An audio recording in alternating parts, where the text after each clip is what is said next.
Can America truly be its best self right now? I mean, faith in our core institutions, whether it's Congress or, even local police, it feels like it's hit rock bottom. It really does. And we're diving into a book that landed right in the middle of all this political turbulence, post-2024 election, a time when, well, division seems like the main thing we share. It's a fascinating, maybe even fraught moment to be talking about America's identity.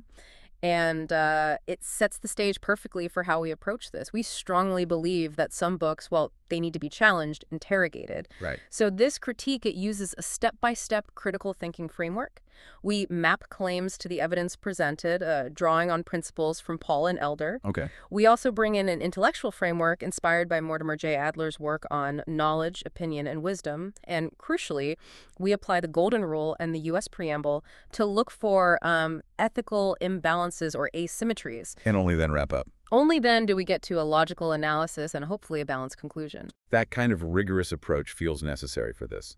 The book is A Certain Idea of America.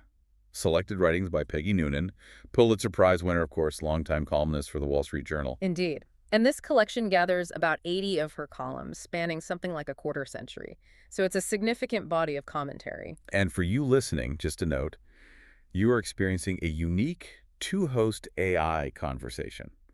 This is powered by Google's Notebook LM, aiming for a deeper, more dynamic book critique. So Noonan's core argument, it's actually quite optimistic, which feels, well, almost countercultural today. Jack, She's essentially saying America is still fundamentally worth celebrating, worth preserving, despite all the noise and the problems. And she finds its character, its essence, by looking at exemplary individuals, but also by confronting some pretty stark institutional failures. Okay, let's dig into that method first. Mapping claims to evidence. You mentioned it relies heavily on individuals. That's right.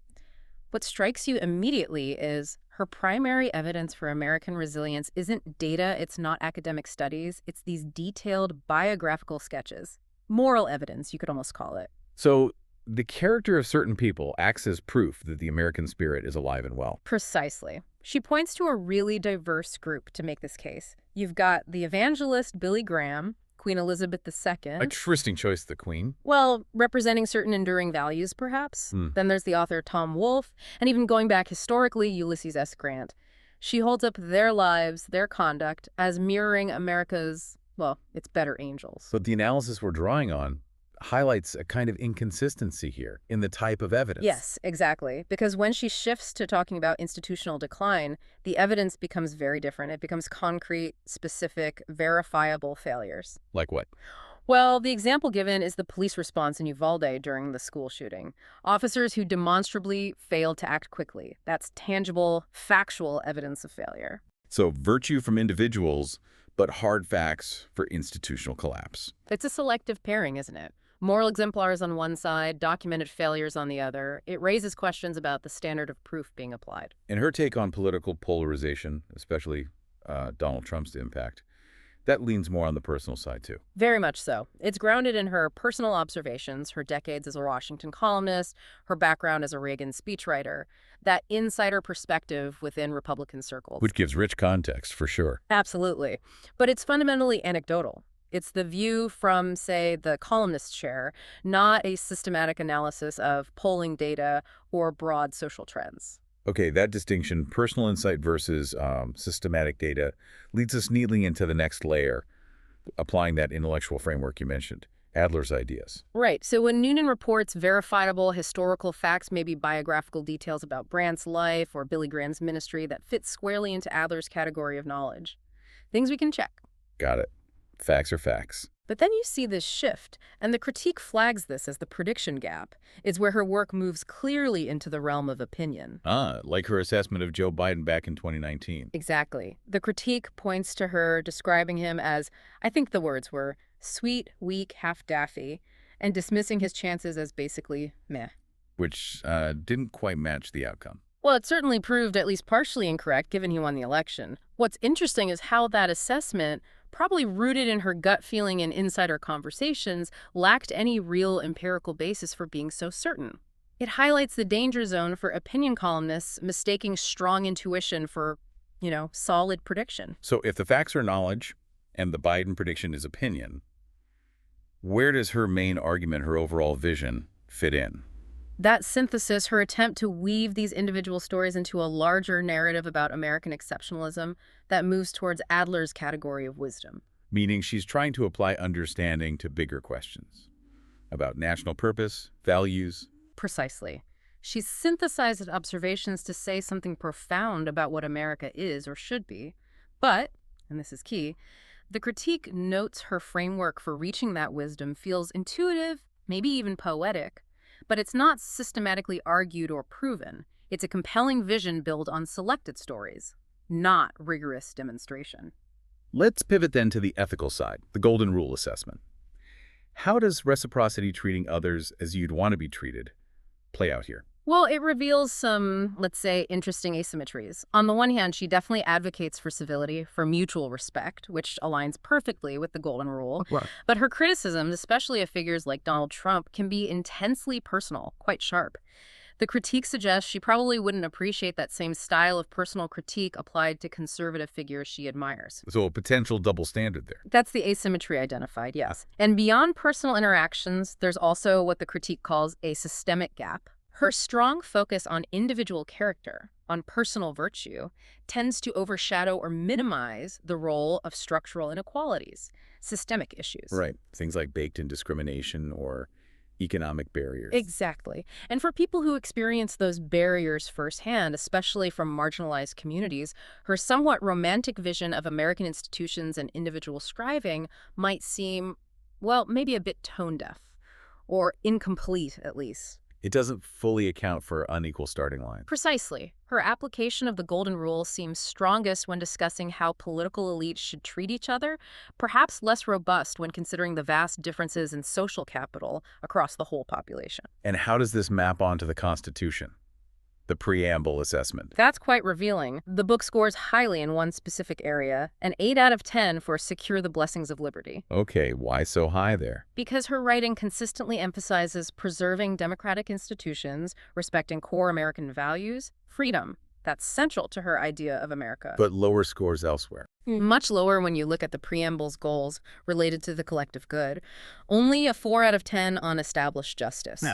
There's just very little engagement with systemic justice issues, things like criminal justice reform, voting rights, addressing historical inequities. It's not her focus. And promote the general welfare. Also a 4 out of 10. Her lens is really fixed on cultural elites, prominent individuals, political figures.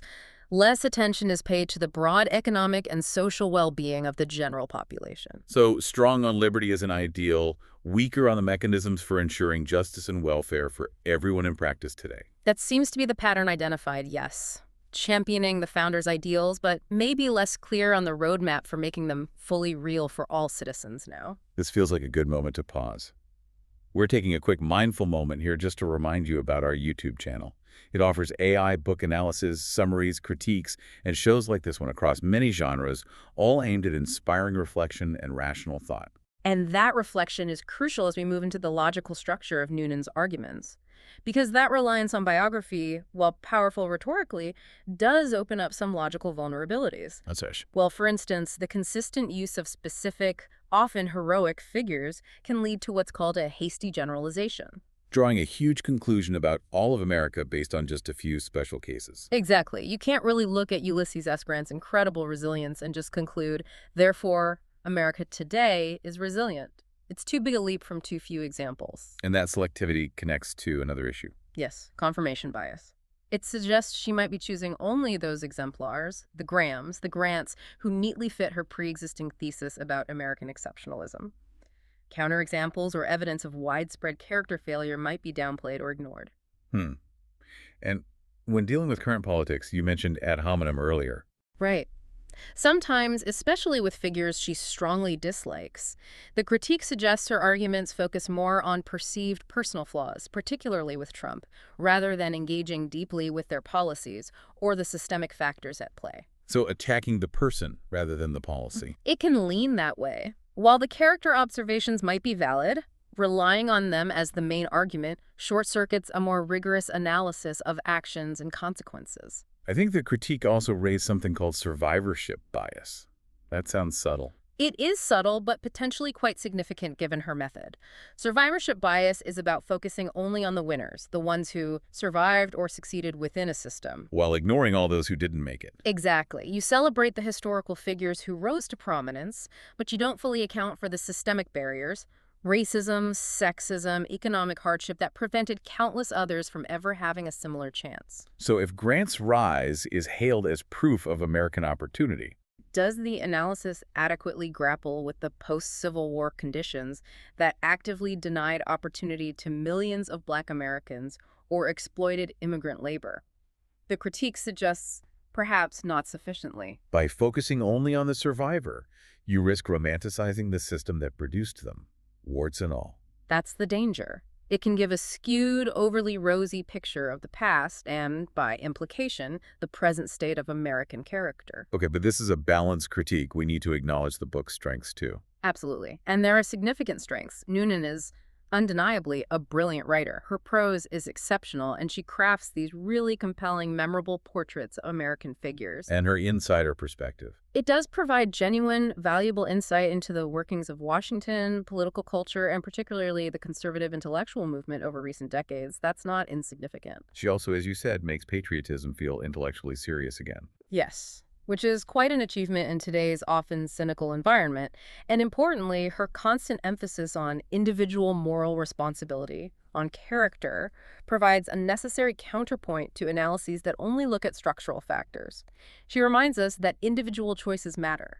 Okay, so if we bring it all together, the core weaknesses boil down to that selection bias, the reliance on anecdote over systematic evidence. Primarily, yes. Those methodological limitations lead to minimizing structural problems and can create a romanticized view of institutions that haven't always served everyone equally. Which leaves us, and you the listener, with some big lingering questions. Definitely. Like, how can the kind of individual virtue Noonan celebrates realistically tackle enormous systemic challenges, think climate change, or deep economic inequality? Can individual goodness alone solve those? And maybe the biggest one. How do you square her celebration of American ideals with the undeniable historical and ongoing failures of the nation to live up to those very ideals? That's the tension, isn't it? How do you hold both the aspiration and the often messy reality in view at the same time? That's the challenge her book implicitly poses, and it's something for you to really ponder. Just to formally note, the preceding critique utilized a systematic and precise framework. It was designed for intellectual rigor and a comprehensive analysis, aiming to get beyond just a surface reading of this complex text. It really forces a deeper engagement, looking at the arguments from multiple angles, logical, ethical, factual. It helps assess not just what the author says, but how they say it and how well the argument holds up. Click the link on screen for the in-depth book analysis. Subscribe, share, purchase via link, and please, think rationally. And see the many genre-based book podcasts at Mindful Moments. Subscribe and nourish your mind on the go.